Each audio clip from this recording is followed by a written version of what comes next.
Hello and welcome to this week's Focus Friday. I'm Dan Mickle. Focus Friday is a weekly vlog focusing on having meaningful discussions in the coaching and educational spaces.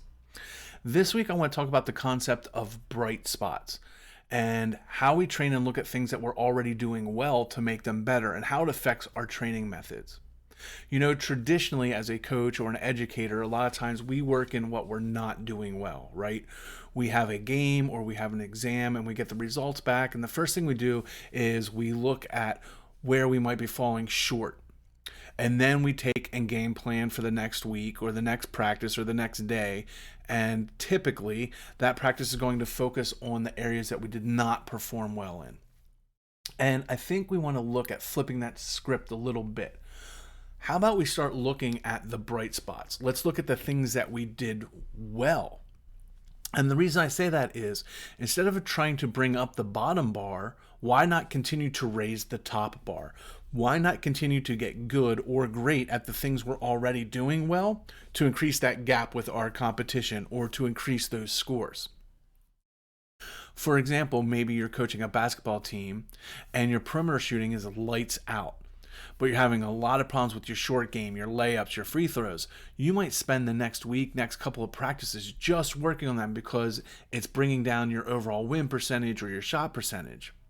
But what if we actually took the time and increased our perimeter shooting, our outside game that we're already doing well to make it even better? And that's what I'm talking about when it comes to the bright spots.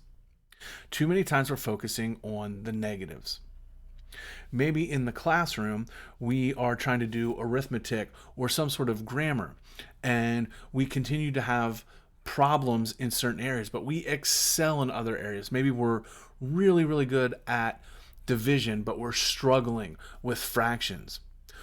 While we still continue to work on the fractions, we reinforce and get even better at the division. We're not completely separating. It's not like we're jettisoning and not doing what we need to work on. But the key is we're shifting that focus into what we do well and make it better, because that's going to improve our bottom line and push those bars up, right? It's going to raise our ceiling. We're taking what we're good at and getting better. And again, I think too many times it's really easy to look at where we're faltering at and what we're having issues with and automatically wanting to correct that. The other aspect of this whole concept is we've obviously gotten good at certain skills, so we need to look at how we've gotten good. Why does that bright spot work? You know, a lot of times you will see test results statewide, or you will see certain sports where a certain area of the state is really good at it. The demographics might be almost the same, but for some reason, this area is excelling at a specific area or a specific skill. And instead of looking at where we're faltering, why not look at how are they doing it? How are they getting it right? Instead of trying to change everything and redo everything that we're doing, let's look at who's doing it right and model off of that. Again, too many times we look at how we're doing it poorly and trying to fix that.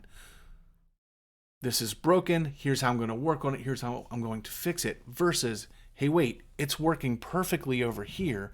How can I take that? And the same thing happens internally. We don't even have to look outside for it. If we go back to that basketball example, why are we so good at shooting at the perimeter versus everything else? Is it our technique? Is it how we are training at it? Is it the feedback that we're giving? You know, some areas that we train in, it's just really easy to give feedback or make adjustments, while other areas, it may be hard. In the world of volleyball, you may find it easier to work with your hitters than your setters. So your setters start to falter a little bit. Your hitters are being successful. So what can you do? We have to look at how you're training those hitters. Why are they so successful? Why are they taking your coaching so well? And how can you incorporate it with the other areas, with the setters, with the liberos, how you can bring that all up. Baseball, your bats are hot, right? But your gloves are cold. Why?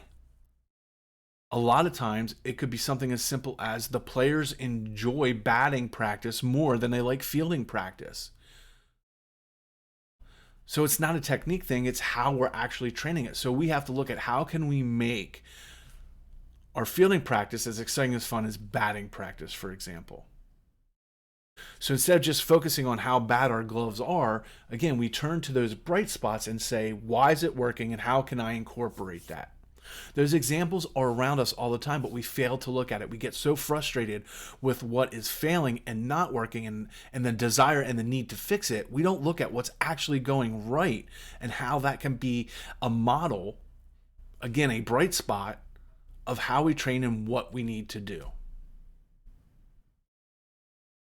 How do you put your spin on it? Look at your peers, reach out to your mentors, the other teams, the other clubs around you, the other teachers, and see what works for them and how you can incorporate that. Don't just focus on fixing the negative. Take from your bright spots and figure out how you can incorporate that in the other areas of how you're training. What works in A might and probably will work in B if you can figure out how to integrate it. Again, too many times we just go straight to that negative. I need to fix this. We got to get better. Instead, we can work on those bright spots and make our good great and raise the bar. We raise the top bar instead of worrying so much about the bottom bar. Continue to work on it and hope that bottom bar comes with it. But creating that gap at the top is what we really need to do. We want to excel.